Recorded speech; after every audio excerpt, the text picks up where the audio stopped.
Hi guys, good morning. It is the day after my surgery, and I just wanted to share a little bit about what's been taking place in the last 24 hours.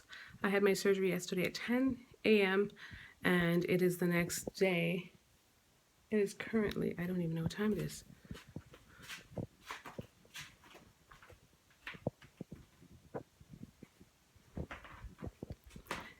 And it's currently 8:50, so almost 9 o'clock the next day. So I just wanted to talk to you guys a little bit about how my surgery went, how I've been feeling, and just an update on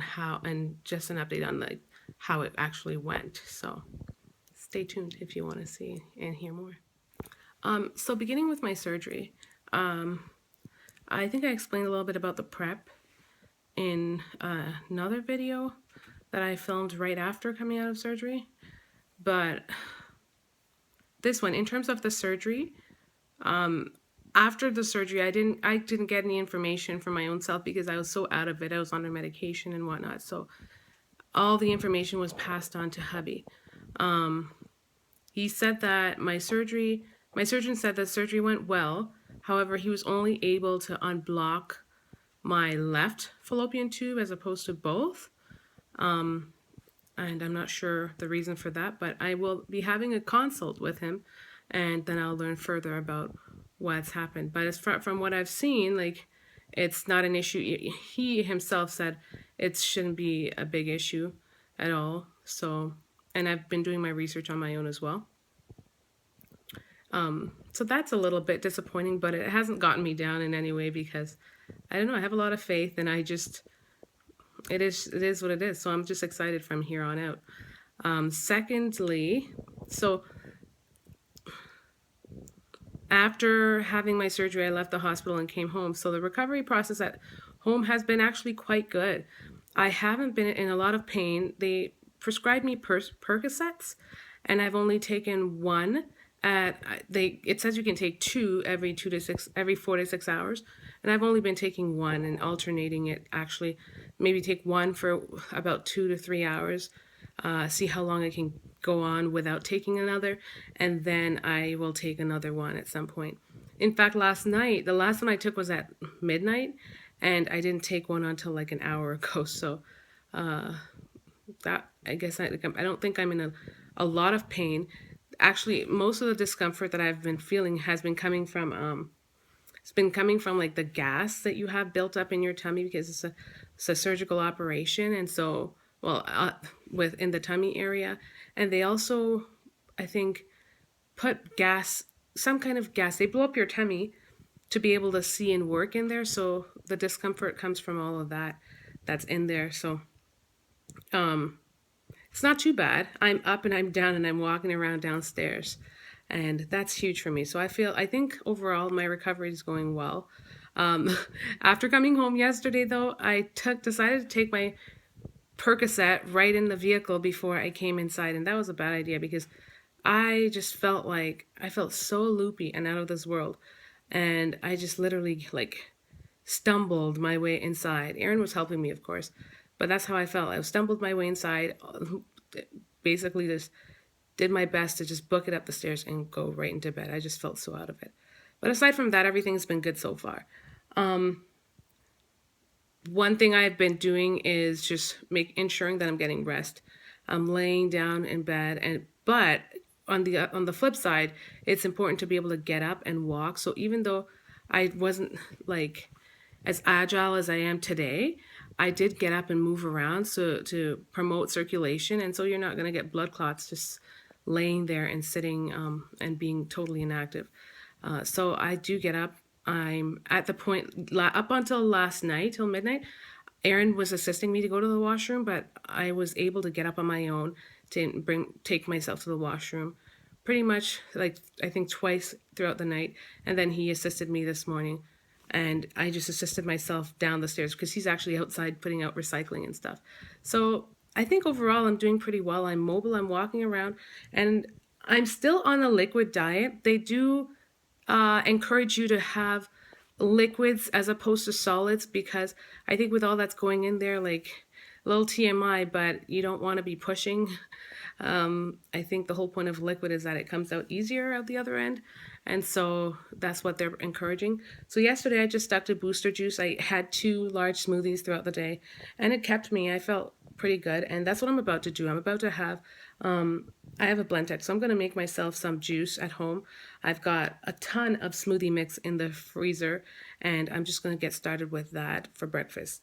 It's going to be something with banana, probably strawberry banana, because that's my favorite smoothie. And I might even throw in some avocado for fat. But that's pretty much it. I feel like I'm up and I'm mobile, and yeah.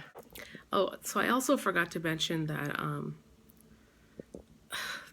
some of the other discomforts that I've been feeling surrounds coughing. It's really hard to cough. When you cough, they encourage you to hold your stomach. So I don't know, you don't rip. I don't even know if there are real stitches down there, but you just don't disturb it, and it just doesn't hurt you as much. And so I haven't even truly coughed, to be honest. I've been doing the like that's the extent of my cough, and just trying to clear my throat. Another thing that's a discomfort for me, it's like totally unrelated to my surgery, but it is the tube. They pushed a tube down my throat, which I believe was a breathing tube, and that just, I don't know, it has my throat kind of messed up.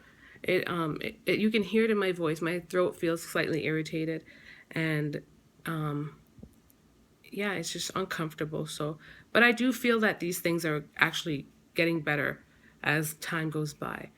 Another thing was what? Oh, another thing you guys would have seen in the little snippet that I was filming after we had gotten home after my surgery was that my gauze was bleeding a little bit, and Aaron tended to that. He changed the gauze, and they did say that I might have to change the gauze, but it was the actual like bandage thing underneath that is not, it wasn't completely like secured on my skin, so that's where like stuff was coming from. But yeah, he's changed it, and that's been fine. Then later on in the night, I noticed it was leaking a little bit again, but I just put like a panty liner, TMI. I put a panty liner there to just help keep the area clean, so I don't ruin my sheets or ruin my clothes. I actually got a little bit of blood on my Roots pants yesterday. Luckily it was on the inside on the strings, and I'm like, oh my gosh. So I had to kind of rinse those real fast. But yeah, sorry. That's pretty much it. Today, hubby's off. Hubby took 2 days off from work to be here with me while I recover.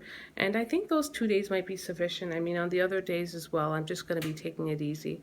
So the fact that I'm feeling better and I'm up and I'm mobile and I'm able to walk around, which is great news. I'm just going to be taking it easy on the days when he has to go to work. And I think I'll be okay. And the girls are here. They are big helpers, and they've just been showing me so much love and so much support. And like I said, my friends, oh my gosh, my friends, I have amazing friends, you guys. You don't understand. Aaron was just going to bring the kids because in the past, this is what we've done before. When my parents worked, and then we didn't want to put burden on other people, so we just used to trek it out on our own. However, our friends just like volunteered and offered, and it was just like, praise God, like we were so happy and ecstatic because it just made things that much easier. And at the same time, it's amazing when it's amazing friends that you know, trust, and love, and you don't feel any type of way about leaving your kids with them. So that was amazing. Not only that, they took care of them, they fed them, they did, they did all that stuff, and they also prepared us a meal, guys. How amazing is that?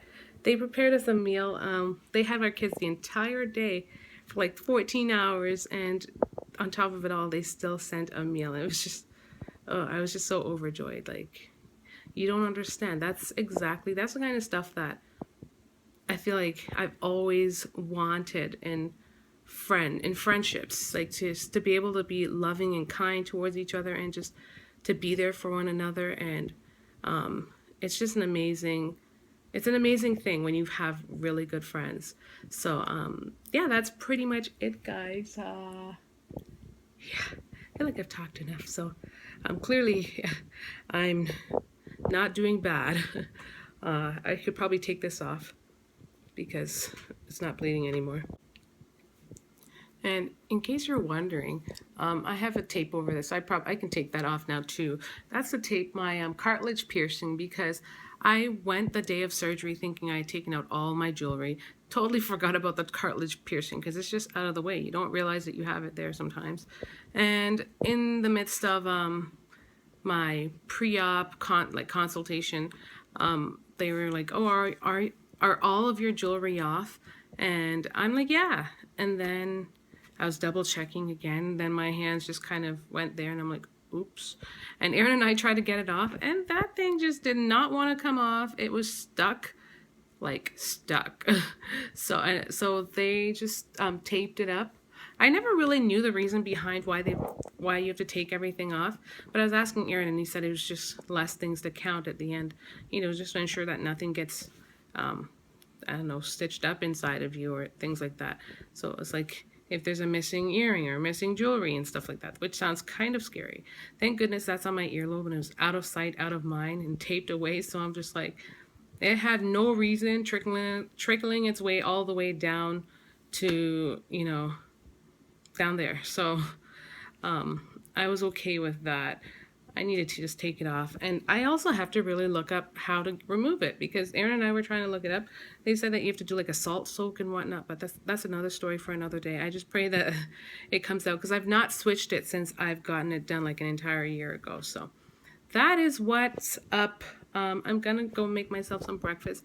Probably go back to chill a little bit because I'm super tired. I'm gonna read some home magazines, and I'm also gonna read my novel that I was reading before. Oh, I wanted to explain too, one other thing that I've been experiencing is shortness of breath. Sometimes I feel like after talking for a while or even when I stand up, I feel like I have shortness of breath, but I think it's due to all like the bloating that's inside of me, and it just, yeah, impedes maybe my, I don't know, my lungs or what, I don't know. It doesn't feel like it's my lungs per se, but it just kind of aches because I think it's all the gas, because I haven't, what do you call, is that a number 3? A little too much information once again, but you know, you will have a hard time having a bowel movement and tooting from, see, I'm holding my tummy right now, and tooting from what they've said. So, yeah, that's pretty much it. And all I did was, slap some face powder on my face, so my face probably looks all types of wrong right now because I didn't put on any foundation. And there's like none on my forehead, none. But it is what it is. Just to be able to come and say hi to my friends and to just keep you guys updated. So I will keep you further posted. I do have some tips. What the heck's on my lip? I do have some tips that I'd like to share for anyone who is either planning on getting tubal reversal. You never know. You might be watching today and may not even think this applies to you, but you never know, down the road it could be something that you end up doing. So I'm going to share a few tips and tricks that's been helping me get through. I may have even touched base on it a little bit in this video, but I'm going to wrap up this video and do another quick video to share some of the tips that I feel is really helping me. So I hope you guys enjoy this little update, and thank you guys so much for your support, and yeah, thank you for following me along on this journey. And don't forget to share these kind of videos, because these kind of videos are actually helpful, and I think it's really neat that something that I'm experiencing and that, you know, taking the time to share it could be beneficial to someone else. So definitely share these videos because you never know who you might help with it. Thank you guys so much for watching, and much love. Bye guys. Hi guys, thanks for watching, and don't forget to subscribe to join the tribe. Subscribe.